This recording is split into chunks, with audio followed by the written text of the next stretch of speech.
Bonjour à tous, c'est Jean, j'espère que vous allez bien. Bienvenue chez moi et bienvenue sur la chaîne de la gestion de patrimoine. Vous le savez, l'objectif de cette chaîne est de vous aider à gérer votre situation personnelle et familiale, et ce, peu importe le montant de votre patrimoine.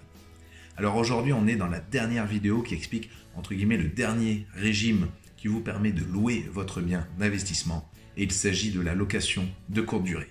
Et je vais répondre à la question, la location courte durée, le mythe ou la réalité de la rentabilité. Donc surtout, restez bien jusqu'à la fin de la vidéo parce que vous allez voir, on va comprendre et expliquer si oui ou non la location courte durée est vraiment aussi rentable que ce qu'on dit. On se retrouve tout de suite dans la vidéo.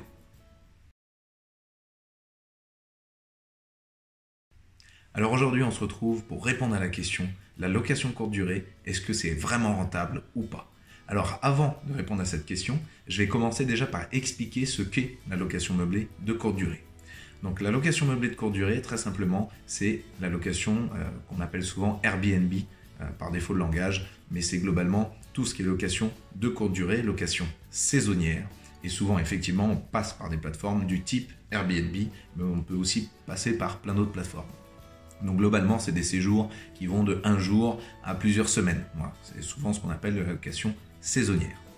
Alors pour définir un bien et le qualifier en location saisonnière, donc location de courte durée, la première chose, c'est qu'il faut qu'il soit meublé. Et quand je parle de meublé, évidemment, il y a la liste qui est exactement la même que pour la location meublée non professionnelle ou professionnelle. Donc ça, vous pourrez trouver cette liste dans les autres vidéos sur le sujet.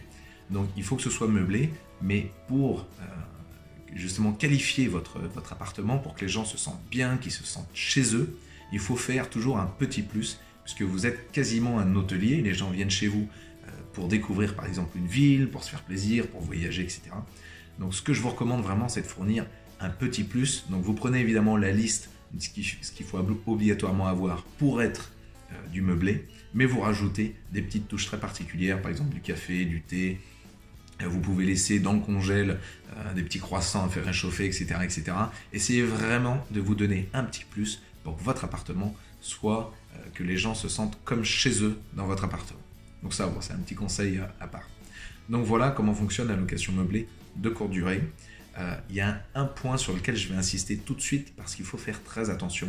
C'est la requalification en activité hôtelière qui, si vous êtes un jour requalifié en hôtelier, vous êtes soumis à TVA. Donc quand vous êtes soumis à TVA, vous perdez 20% de ce que vous gagnez qui correspond à la TVA. Donc il faut être extrêmement prudent sur ce point-là et c'est pour ça que je le mets quasiment au début de la vidéo.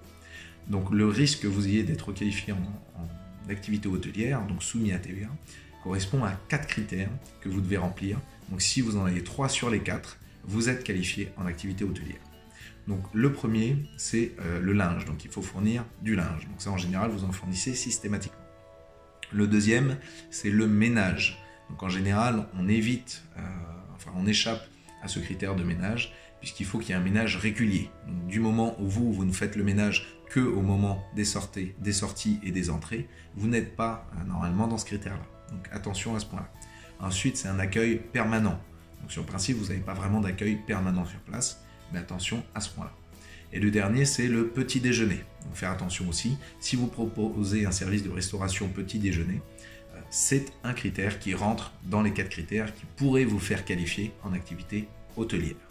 Donc voilà, les 4 critères à faire attention, ne vous inquiétez pas, de toute façon, je les ai écrits dans la description de la vidéo, donc n'hésitez pas à les voir si jamais vous voulez repartir et tout bien noter.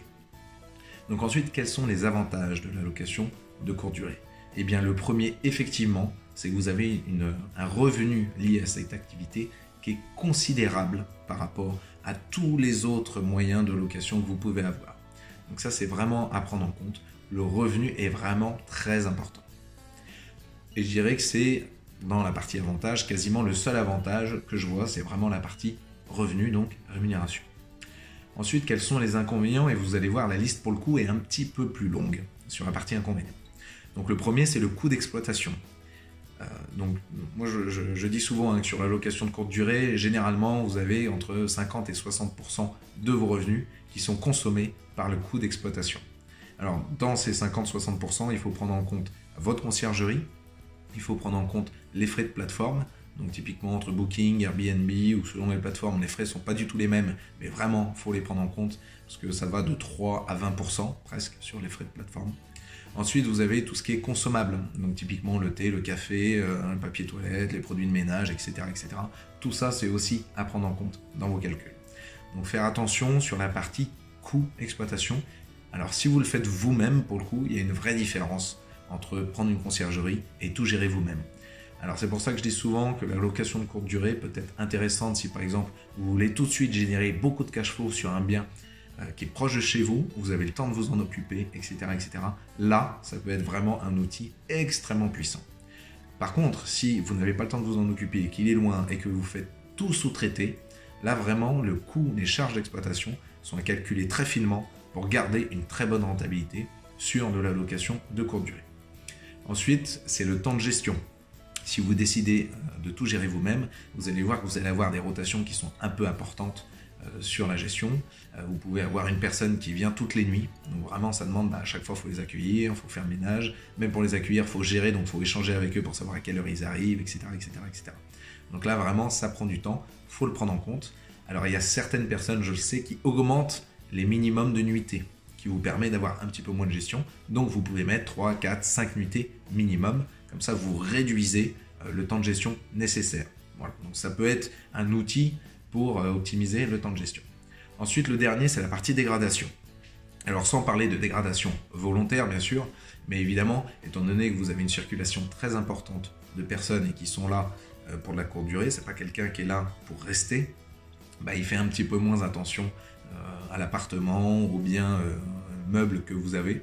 Donc, en général, vous avez des dégradations qui sont plus importantes et il n'est pas aberrant de prévoir une fois par an ou une fois tous les 2 ans maximum de refaire un tour pour soit remettre un petit coup de peinture à droite à gauche, refaire des joints, etc. etc.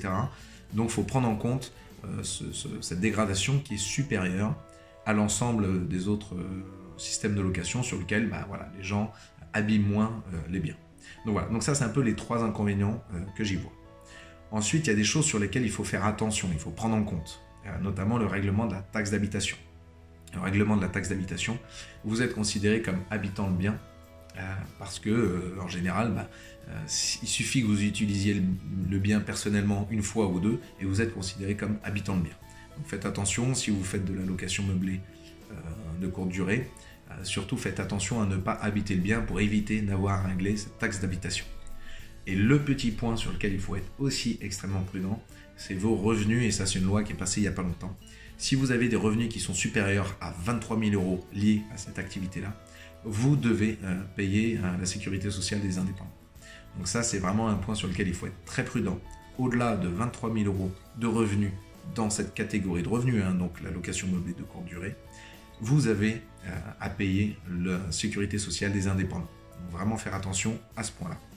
Ensuite, évidemment, il y a tout ce qui est taxes de séjour, etc., etc. Donc voilà. Donc globalement, pour répondre à la question, est-ce que la location de courte durée est rentable ou pas? Est-ce que c'est un mythe ou une réalité? La réponse, elle dépend de vous. Si vous gérez tout vous-même, alors là, vraiment, je vous recommande de faire de la location meublée de courte durée parce que vous allez vous générer un cash flow qui est considérable par rapport à tous les autres systèmes de location que vous pouvez trouver sur le marché. Donc vraiment très important. A l'inverse, si vous faites tout sous-traiter, là, faire attention à calculer de manière très précise l'ensemble des charges que vous allez avoir. Mais globalement, ça reste quand même rentable. Voilà. Donc, j'espère que cette vidéo, elle a été assez négative pour la location de courte durée, juste parce qu'il faut vraiment prendre en compte l'ensemble des critères. Mais effectivement, je confirme que les rémunérations, les revenus que vous pouvez avoir sur la location de courte durée peuvent être énormes. Je vous mets juste en garde sur l'ensemble des choses qu'il faut prendre en compte pour ne pas se retrouver piégé avec quelque chose qu'on a estimé rentable et qui finalement ne l'est pas. Donc voilà, j'espère que j'ai été suffisamment clair sur la location de courte durée. Si vous avez des commentaires ou des questions, n'hésitez pas à les mettre dans les commentaires. N'hésitez pas à partager et liker cette vidéo. Et on se retrouve dans une prochaine vidéo pour apprendre à gérer votre patrimoine.